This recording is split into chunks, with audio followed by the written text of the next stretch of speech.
Okay, well, after 8 years, Tony Abbott has finally admitted what we all knew. He got drunk during one of the most important votes in the nation's history in the Parliament. He got drunk and slept through votes which were to save Australia from recession. His priority was himself, not the Australian people or their jobs. Now, we've known this for a long time, but what we didn't know is that Malcolm Turnbull was apparently aware of it at the time and hasn't seen fit to say so. So he said on radio this morning that he was aware. Well, he should have told the Australian public about this a long time ago. But really, this says a lot more about the Liberals and the global financial crisis. The fact is, they were prepared to let Australia go down the sink. They were prepared to have laissez-faire, sit on their hands and do nothing. And if that would have happened, Australia would have suffered a recession and hundreds of thousands of people would have lost their jobs. I talked about this in the Parliament in 2013. I was asked to withdraw when I said Tony Abbott was drunk during these critical votes in the Parliament way back. And of course, now we know the truth. He slept through some of the most important votes in the Australian Parliament in over 50 or 60 years.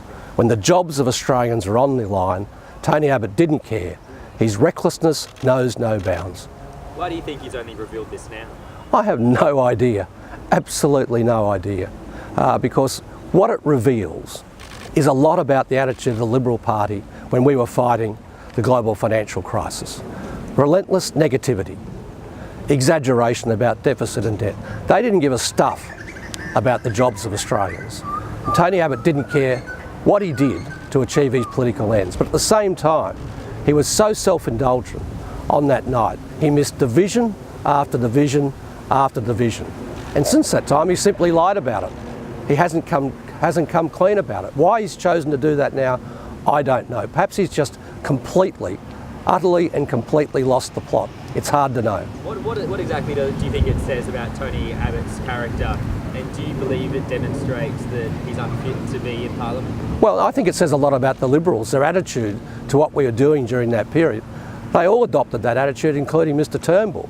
But Mr Abbott was so cavalier about his approach, he couldn't even make it into the Parliament to vote on the measures that were critical for the future of the country.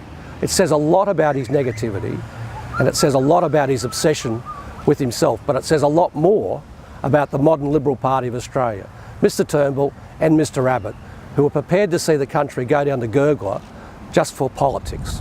You've crusaded this for a long time. Do you feel vindicated? I don't feel vindicated. I'm just pleased that the attitude of the Liberal Party is out there for everybody to see very clearly. Have you ever heard about any other politicians getting drunk, basically passing out and missing a vote? I'm certainly absolutely unaware of any other politician missing vote after vote after vote in a critical vote such as the one we had that night.